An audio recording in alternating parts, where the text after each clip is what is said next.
You're listening to the 14th source for all geeky nerdy news and discussion, which means that you're listening to a podcast. For all intents and purposes. I am D. Bethel. And I'm Andrew Asplund. And we are your two overeducated, codependent nerd hosts, bringing you the things that we like to talk about, but filtered through inquisitive and critical lenses in the episode for Friday, August 15th, 2025. Oh boy, what a great time. Let me update the team, and by team I mean our listeners. Did you eat bone marrow? No, I got my shit. What? I got my Schiit digital audio converter. That's right. Yeah, I did. Yes. Tell me about the shit you've been going through this week, Andrew. It's good. It's actually so I now have 2 out of 3 of the devices on my home computer desk through the Schiit. And it sounds good. There's some, the one thing I will say is that it's a digital. Actually, pop. Let's just, in case somehow someone, if any of our 8 listeners missed last week, why are you talking about your shit, Andrew? My shit. So why are you talking about your shit? Well, that's a great question. Because it's old person podcast is what we've become. We talk about our poops. No. So I actually bought a Schiit Modi, which is Schiit is a company from, I think, originally Southern California. They make basically like fancy audio equipment. So Schiit. Yeah. Oh, okay. No E. Sorry. Apologies. Yeah. And there's a whole joke we joked about previously, like, oh, how's that pronounced? Like, shit. It's pronounced shit. Mm-hmm. So this is a digital with the audio, idea being that you're buying good shit. Buying good shit. So it's a digital audio converter, which basically is, some devices output a digital audio signal. Computers are common. Although most computers have a digital audio converter on them, or digital to analog converter. Right. So I bought this because I bought a Blu-ray player that output a digital output. The audio was a coaxial digital output, which I think the kids call an SPDIF. What does that look like? It's a coaxial cable. Cord? It's like an RCA cable, but just single cable. Gotcha. But it's not optical. It's not the Toslink digital optical. It's the standard cable. So I got this red and white thing. It's I guess yellow or gold or whatever. It's because it's the same same kind of cable, but different purpose. So I bought this thing to be able to process my Blu-ray player, but also my Mac Mini, which has its own normal analog output. But I was like, but now this is like a better audio processor, right? This is like a fancy boy version as opposed to what Mac packages within the Mac Mini chassis. I think this is an interesting conversation to have because I think this is an option that a lot of people don't realize that they have. So a better option than what? Is it a box on your desktop? Let's actually go through the minutiae here. Yeah. I think this is educational and helpful for a lot of people, especially what's the purpose of having a DAC, and why is it better than just watching video through your computer or what? Well, because the computer has a DAC inside. Right. The idea is that the audio in a lot of digital devices is, in fact, digital. What? And something has to process that into an analog audio signal that can go to a speaker that makes sound. Right. Check. The idea is that, most devices have a DAC, a digital to, analog audio converter, but they're just whatever the company puts on there, right? And they might be good, they might be bad. I ended up buying this because the Blu-ray player has no DAC. It does not process audio. It relies on something else to. No way to plug it directly from the Blu-ray player into your computer. Awesome. Well, into my speakers. Into your speakers, right. Now, it ends up, I think I said in the last episode, the monitor on my desktop, one of them actually has it has a speaker output, and so the digital audio that comes on the HDMI gets processed, right? But that's actually shockingly a really shitty DAC. It's a cheap feature they added to the monitor because there's some loser who's using that for their audio. Wait, hold on. Let me check my setup. Yes, absolutely. Right. A loser would use that setup. This is the kind of thing where, there's a lot of ways to turn a digital audio signal into something you can hear, but the quality of how it processes that. So I basically bought the entry level snob processor that's now this device sitting on my desk. Which I will say is not ridiculously expensive, right? No, it's actually shit. Shit makes good stuff for a reason. They make some good shit. They make some good shit. And I will say that it's, I bought, this was $100 and some device, which you can get, the thing is, here's the fun thing. I think I said last time, a DAC, a digital to analog audio converter, can go anywhere from $20 to $22,000 bucks. $2,000 easily, right? The idea that this is how snobby are you with this device? Right. But if you're paying $2,000 for a DAC, you already have a $1,200 turntable. Right. It's this is the idea of figuring out what it is you need for your rig. What is your rig? And honestly, I took the first step into being an obnoxious guy with a rig, right? Because the one thing I learned from this is that it does the audio conversion, but there's no volume control. Oh, sure. Which is fine, right? I have actually a really good set of speakers. Let me put a pause here real quick. Let me put a pin. So what was your audio situation before? Obviously, you couldn't. Your Blu-ray player wasn't a factor in this. Well, most of my devices are at my desk, which has coming out of your two monitor or three computers. No, I had the computer had an audio output, an analog audio output, because it had its own DAC, and I took those to these nice speakers I bought. That we have. That we both have. We're a family. Right. Yeah. So now the idea is that now it goes from the computers and the Blu-ray player to the DAC to the speakers. Right. Which for the computers wasn't necessarily required. Although I'll say for the Mac, is the audio quality better? I'm going to believe it is because I'm liking what I'm hearing. Right. But if you were to do a blind test, who knows? I mean, who knows, right? Who knows? But I like it. And it meets all the needs. It meets the needs of your audio video sort of services. It definitely does. With this Blu-ray player and stuff like that. And the speakers I have are great speakers. Yes, and they actually have a volume knob. So they're essentially the amplifier in my rig. I see. Which is not what I expected, How do you mean? Well, because I don't know what I thought. Because I've actually had these speakers for years, and I don't normally touch for I think 10 or 15 years, I don't normally touch the volume knob. But now, actually, that's how I'm controlling volume, because the DAC doesn't control volume. It controls... Are there any knobs on the DAC at all? Just a selector of which of the three inputs is playing. I see. Okay. Which again, it's I'm actually weird. This is actually probably one of the spaces where I've always had the brain thing of I could be a big audio guy. Right. I could be. I think I could be. So this is me slowly mutating into a big audiophile. So I've been baiting you a little bit here because I actually have something to add to this conversation. This isn't just an Andrew's argument here. I don't have a DAC. I have a DAI.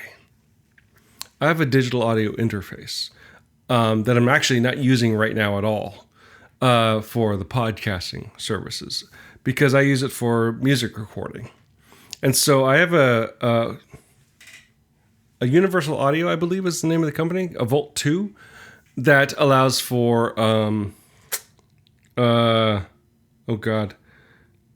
put on the gun here. A lot of various types of inputs that converts so that any sort of manual instrumentation that I use, whether it's a microphone, Right.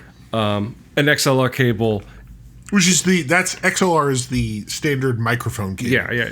That just naturally translate into digital goodness that I can use to make music happen. Right. Which, I make music. I don't share it because I'm... Sometimes you do. Scared. Yeah. Go check to 2015 on the podcast where I have there's 2 songs I've shared on the podcast so far. There was Cthulhu Clock, which is fantastic. It's one of my favorite songs I've ever written. And then I did write a song that Andrew actually sang on called Goodbye 2016, which proved to be very prescient. Goodbye 2016, goodbye, the worst year I've ever seen. I'm kind of scared of 2017. Yeah. Anyway, let's move on. It's an interesting kind of space, even though they're different devices, to get involved on like a audio snob level of like, well, I need audio to do a certain thing.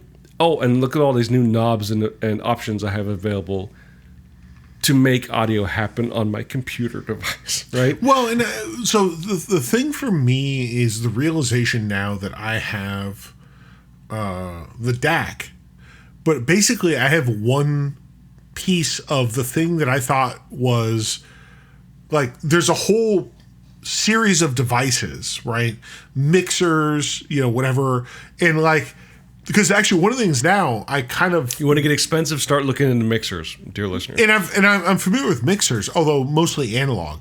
And now part of me is like, well, I have this DAC, it's great, but now actually I think what I need is a mixer to have all the goes-ins. So do you have the desk space for that? All right. Well, I've bought a small mixer twice for when I used to run Trivia Night. So like they did, like I know what I'm doing. Like I don't know what I'm doing. I at least have the context of this is a thing I understand. But now like I'm in the weeds of like, oh, but wait, all my devices are digital. Is there like a digital mix? Like who knows? Anyway, that's great. I just want to update everyone. So what kind of options are available? Like, so with the shitty DAC, the shit DAC, I should say. It's not shitty. It's a very good DAC.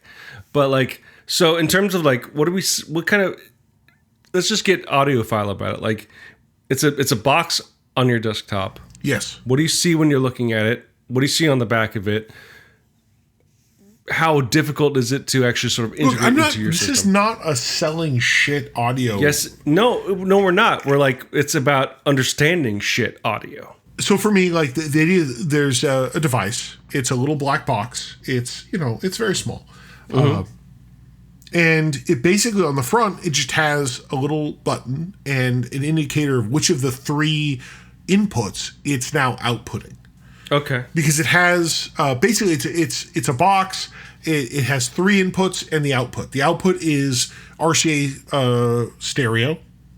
Right? Okay. So it goes out to 2 speakers, which is what I have on my desk. In fact, that was the whole thing. I had to, my speakers actually have RCA inputs, so it was just like, okay, good. I have to get the red white to red white. Right. Comically, all I had was the stereo mini to red white. So that's the output. The input is one is a digital coaxial. So you may have a device in your house, a Blu-ray player, a DVD player, a PlayStation, whatever, that has a coaxial digital out, often called an SPDIF, SPDIF.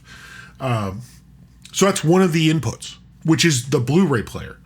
It also has a USB input, which is my computer. Yeah. So my Mac Mini is now on there. I'll say it's interesting as a computer user to have my Mac go to the DAC, Mac to DAC. Mac to DAC. Yeah. I now like the control the volume that you usually see on your computer. It does nothing now. Does nothing. Yeah. Because like there's like it's normally controlling the volume is controlling the voltage of the output, but it's not. It's just outputting the digital signal to someone else. So it's like, nope. I just like it goes out. You can mute it and you can not mute it. Right. And the other input is a Toslink, which is the digital optical. So, and in fact, I actually ordered a cable because my Windows computer, which I play some video games on, has a Toslink output. Nice. So basically, each of my devices will have an output to this DAC, and that will be how I will play with them. And I will just like, who do I want to hear right now? Click, click, click. That's the thing. So it's like a selector for what you want to listen to. Your Mac, your Blu-ray player, or your PC. Which right? the idea that all of them, the audio is being processed by the same processor. Yeah, like the same. There's consistency. Yeah, right. Which I think probably for actually for all of them, I'd say. I suspect that each of these devices has like a kind of mediocre DAC. Actually, the Blu-ray player has no DAC. The Mac Mini is fine. Like it's not to say that like your device sucks. It's just that like it's fine, right? But like it's not from that stereo output that you have on the device. It's not doing the best work, right? Like it's the kind of thing where it's just there so you can plug in some mediocre headphones. It's funny because like I've been reading a book, the autobiography.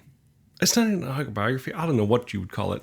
It's autobiographical rants by the musical artist Neil Young, and most of the book's him ranting against digital audio. Not like it's bad, but like it could be better, right?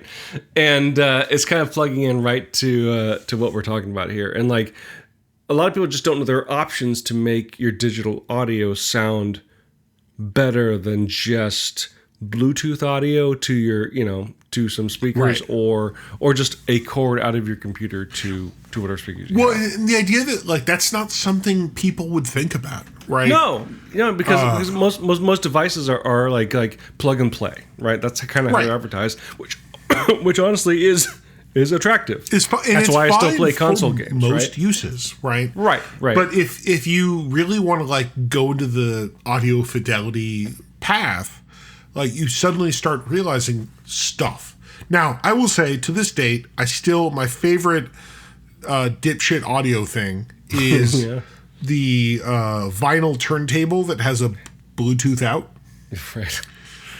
Because the idea is that like the whole point of vinyl is like, there's no get that analog to get that analog sound. Audio, And the idea that like, but this turntable has a processor to turn that into digital, at which point, why are we even here? But there are a lot of like, if most of what you're interfacing with, which is everything at this point, is digital audio, having something that processes it better, like, so it sounds better. If that's something that is important to you, that's a thing to like invest in, like to care about.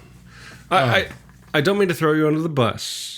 And I think the answer is going to be, I'm kind of leading the witness here, but like, not to get legal. I apologize. This is outside my wheelhouse. Yes. But, so I know, and it's been basically less than a week since you've had this device, but do you honestly notice any discernible increase of quality in the audio? Or is it really just a device that just makes it easier to listen to multiple devices? Well, arguably makes it a little bit harder for reasons beyond the scope of this conversation. No, actually, I will say that I tested some stuff, like some YouTube videos on my computer, and they like it. And again, I was probably like high on my own supply. I was probably so excited for the new device, but it sounded fuller. It sounded better. These Bose speakers, though, are also pretty good. That's the thing is, like, the speakers I have are actually really good, right? But I've been outputting to them, like the shitty default audio from every device I've ever had. Because I don't think I ever thought of that process of how does it get from digital to audio or to analog. How does it get to my ears, right? It's funny because like for God, over a decade, I genuinely had some shitty PC speakers, and to the extent that like when I would just like these, so I have the same speakers you have, these Bose speakers, and it was so wild plugging these in for the first time because every time I turned my old speakers on, so it's basically a single knob that turns it on and off, right? And when you get past the detent that turns it on my old speakers, there would always be like an audible wow, right? And a scratch whenever you would lower or increase the audio. These speakers are silent to the point where like I forget to turn them off at night, which is not good. But like even small stuff, just buying better speakers that plug into your desktop Computron can be a world of difference. Mm-hmm. And then realizing that like, oh, if I want even better audio, looking at things like shit DACs, to maybe even higher, depending on how much of an audiophile you want to be and how many devices you want to digitally interface with. There are so many options out there that these aren't discrete and distinct worlds that you have to be bouncing between. That they all can interconnect, and that's kind of going back to my experience with digital audio interfaces. Like, it's funny. Like I spent a lot of money 20 years ago buying good microphones, right? That I could then plug into a digital audio interface so I could mic up my amplifier so I could record my guitar. And then after a while, I'm like, oh, I've got an XLR cable. What if I just plug my guitar? What if I buy a cable where I can plug my guitar direct into a digital audio interface and use amp simulation on the computer? And honestly, I don't have the most trained ear. I'm not hearing much difference, to the point where I'm like, well, my amplifier is there just to have fun, but if I want to do serious business, I'm just plugging direct into the interface. Well, that's actually like a very legitimate thing. If you have an amp that is digital, mm-hmm. like your computer can do the same thing. Right. Now, of course, my brother many years ago, 20 years ago, would be like, "Well, you need an analog amp," which I get that. You don't. Like, well, no, you don't need it, but like the idea that it would sound different, yes. Mm-hmm. However, that's not even a thing, like for most people, right? Honestly, yeah. There are videos out there you can watch between like we're just talking about music here, digital amps versus analog amps. Like it's virtually and literally indistinguishable here. Yeah. Well, but you at least could make the argument that there's something different there. Sure. But if, other than that, like if you have a digital amp, yeah, you could plug your guitar into, yeah. Right. It's intent of use, right? Like, am I playing live to people? And honestly, there are like digital to audio virtual amps that exist for live situations, but like yeah it's all relative to your purpose. And like going back to the whole thing that started this, like you found an audio device to meet your needs, but I think the biggest step is realizing that was out there. Mm-hmm. Right. So I guess the question I have is like, how did you go about finding the DAC that you needed, or even realizing that there was something out there that could serve your purpose? Oh, I certainly told you. I don't know if we talked on the podcast. Mm-hmm. This was an issue. I bought this Blu-ray player and was like, oh shit, I don't know how to hear what it's doing. And I was probably flippant and said, well, you got a fucking TV in your fucking living room. Well, but this was bought not for the TV. It was bought for my bedroom. Exactly. And I was like, oh, and for a while I was like, oh, I've got, the monitor has a DAC. Like it takes the HDMI signal and processes it. Sure, that's what it'll do for a while. And I actually struggled with it. It sounded like shit at times. There's also been situations that I've experienced trying to do shit like that because I had a low grade monitor that had a DAC in it, and I was experiencing syncing issues. Oh, it was bad. And that's But actually what I mean by syncing issues is like the audio, it was not lining up with the video, right. dear listeners. Whereas the issue I had was more between the two devices. It's actually routed one of my computers, my Windows computer, to it as well. And it would have very disparate audio. And I don't mean just between devices, between like when I'd watch a Blu-ray one day, it would sound fine, and then watch a Blu-ray the other day, and suddenly I have to jack the volume up. So for me, it's definitely been this space of this monitor was not bought for audio. The fact I used it for that was an accident. Right. And really, I would say that's the part that I think is my takeaway is that, like, hey, use the device for what it does. Right. Now, I will say the one thing also I start to realize is that what I used to think was one device is many devices, right? Just the idea that, like, oh, the DAC is one device. The mixer is another device. The whatever is another device. Like and I suddenly get like the audio nerds who have like, oh no, the whole chain, right? Yep. And there is part of me that will become that guy. And we'll see if I become that guy, right? Stay tuned. Yeah. Because I could easily become that guy too, honestly. Yeah. For honestly, completely different reasons. Yeah. Well, like, I think about the fact of actually I want to have like something that has like a dedicated headphone processor. Yeah. Right? Like, because, I watch Blu-rays now at my desk, and like, oh, these are, 7.1, these are 5.1. I want to make sure they get, like, I want to have something that processes them for headphones. Because I'm not, like, that's how I'm going to watch them. Right. I want to hear the oopsie poopsie surround through my headphones. Which, by the way, if you don't know, headphones can do a lot of, like, the tricks that surround sound does. Yeah. Which is why, like, that was the first place where a lot of, like, surround audio came from.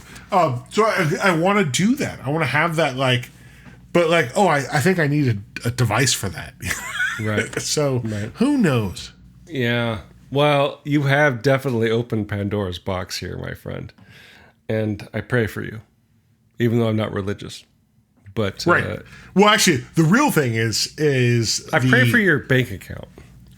Between the DAC, the HDMI Switch I had to buy, the other stuff. I have a nest of cables. Yeah, that's the real thing. I have to actually tear this all down and Let's rebuild get super my desktop. nerdy. What HDMI switch did you buy?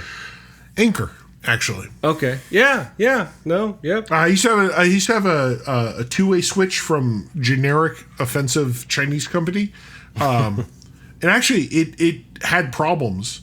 But I had to buy a three-way switch, which I have now a four-way, and it's from Anker, which I do certainly love. Yeah. Although, so many cables. So you got a busy desktop, and that's the other thing. It's like buying all this shit teaches you that cable management is important. It is super important. If that matters to you. Like if you dislike clutter. Well, I mean, I accept a lot of clutter, but also this cable mess. I mean, I will send a picture to Dan. Also, it might be our show image. No? Oh my God. Yeah. My cable mess is the show image. Because that's the real problem, right? It's such a challenge of, like, I have all these things that need cables, but how do I route it? Dude, honestly, like, one of the best things that happened to me was us remodeling, like, our office spaces here in the house, because it literally gave me like a blank slate. And right now, everything by my standards is generally clean, and I'm so happy.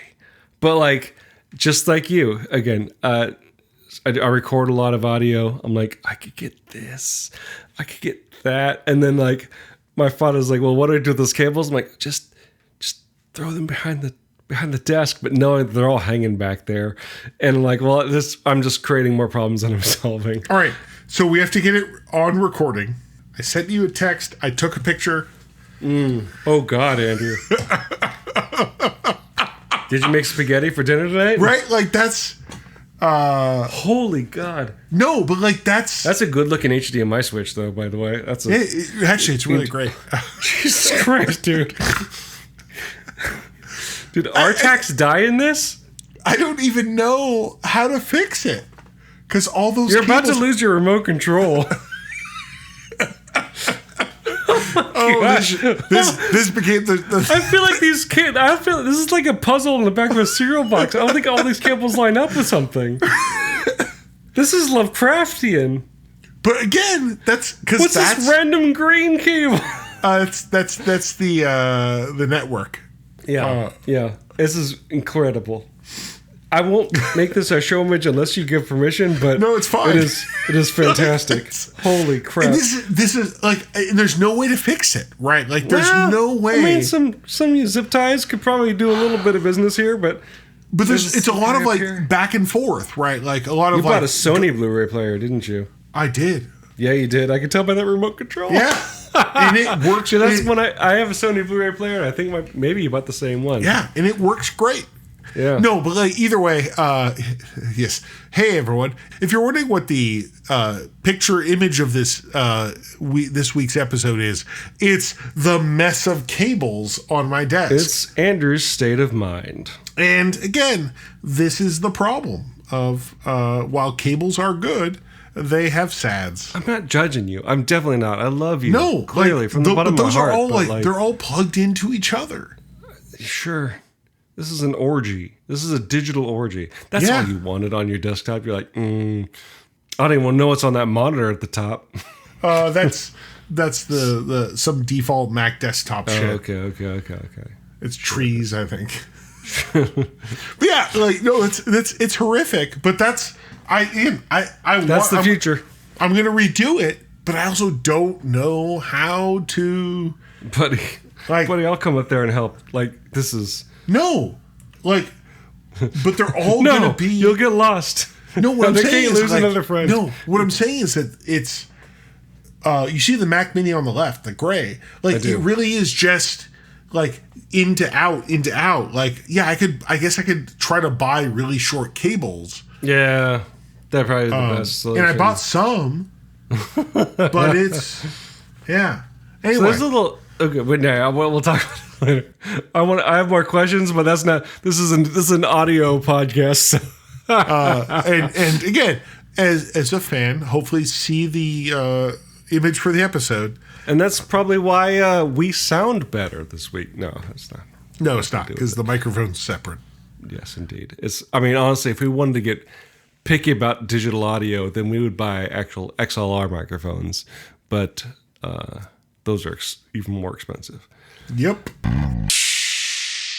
So if you, dear listeners, have any thoughts about the topic we discussed this week, feel free to leave your thoughts as comments on the page for this episode at forallintents.net. You also post your comments or engage in conversations with other listeners on our Facebook page. You can also find us on the social media sites that Andrew and I frequent, which means you can find me on Instagram and Blue Sky at Deep Buffalo Comics. You can find Andrew on Mastodon and what's it called through the tunnel? The bridge to Blue Sky at profounddark@dice.camp. While you're on our website at forallintents.net, you can also take a look at our YouTube page, which you can find by clicking on the link in the corner that says YouTube. There you'll find our shows simulcast in YouTube. If you do listen on YouTube, please like, subscribe, and ring the bell. So you'll this is how you hear about us. We use 2 tracks of music for our show. One is called Disco Medusi. The other is called District 4. We use 2 tracks of music for our show. One is called Disco Medusi. The other is called District 4. Both written and performed by Kevin MacLeod of the Clan MacLeod, immortal swordsman, graph paper enthusiast, and musician extraordinaire. You can find his music and more at filmmusic.io. Filmmusic. Shit, where? Actually, Oh no, Andrew we both fucking farted. Right. Music.io.bandcamp? No. Filmmusic.io. Shit. Filmmusic.incompetech. When memory fails you. No, it's just incompetech.com, I think. Oh my goodness. That's not right anymore? I've been saying it wrong for ages. Sure. So apparently, get started with music. Don't worry about it. Yeah, so apparently, I guess he went to that weird film music website and maybe he's not there anymore. So anyway, hey, incompetech.com. Incompetech.com. You'll find that music's all licensed under the Creative Commons 4.0 attribution license. If you like the show and like to help us out, the best way to do so would be to subscribe to the show using whichever podcasting service you happen to use. What would help us out even more, though, would be to leave some sort of review, whether a text review or using the proprietary metric will help spread the word to new potential listeners through the magic of algorithms.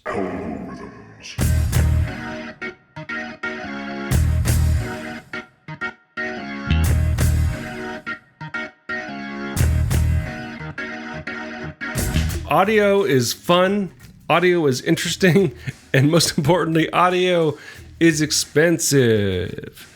But there are a lot of entry-level sort of devices out there that make better audio available to even the most casual kind of consumer. Like, don't be afraid of audio inputs, of audio converters. There's a lot of really smart and just sort of, what do I want to say? This is superficial, but like good-looking devices you can put on your desktop that actually make the listening and viewing experience of your media better. So don't be afraid to check that kind of stuff out, dear listeners. And especially, don't be afraid to, and I don't know if we're here to if we're ready to give full endorsements here, but don't be afraid to check out Schiit. I mean, I do like Schiit. I've been saying that for years. Wow, really? I hope that Schiit Audio has lots of positive, listen to this, where someone says, I like Schiit. Hey, if I've been saying anything for years, it's that Schiit needs a PR reversal, that we need to be looking at Schiit as a positive thing. As a benefit to society rather than as a detriment to it. We need good shit, and Schiit is here to deliver. Shit. We need more shit, more good shit. And we've definitely earned our explicit tag this week. We actually haven't, though. No, yeah. We haven't said the C word quite yet, and by that, of course, I mean communism. So until you've earned your explicit tag, dear listeners, I'm D. Bethel. And I'm Andrew Asplund. And for all intents and purposes, that was a podcast. That was communism.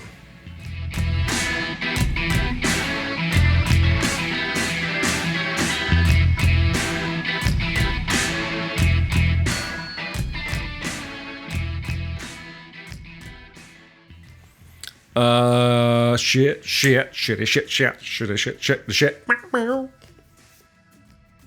Look at that. We made an episode all talking about audio nerdy shit. This is definitely that's a actually, podcast for all intents and purposes, Andrew. There you see the whole rig. Sorry, there's crap on the desk. Is that what we're calling that? A rig? Or are we calling that a fucking abyss? No, I this was not the thing I was going to do. Well, here we are. And I love audio, Andrew. So, you fucking opened up a fucking Pandora's box. I was going to talk about something else, but that's fine. I love audio. I fucking love audio. So, Oh, wait, not Victor Hugo. Victor Hugo's Les Miserables and fucking... Yeah, I know. Hugo Notre Boss Dame. made uniforms for Nazis. I was thinking, who's the guy that wrote fucking 20,000 Leagues? Jules Verne. Same thing. Sure there's no Hugo in there?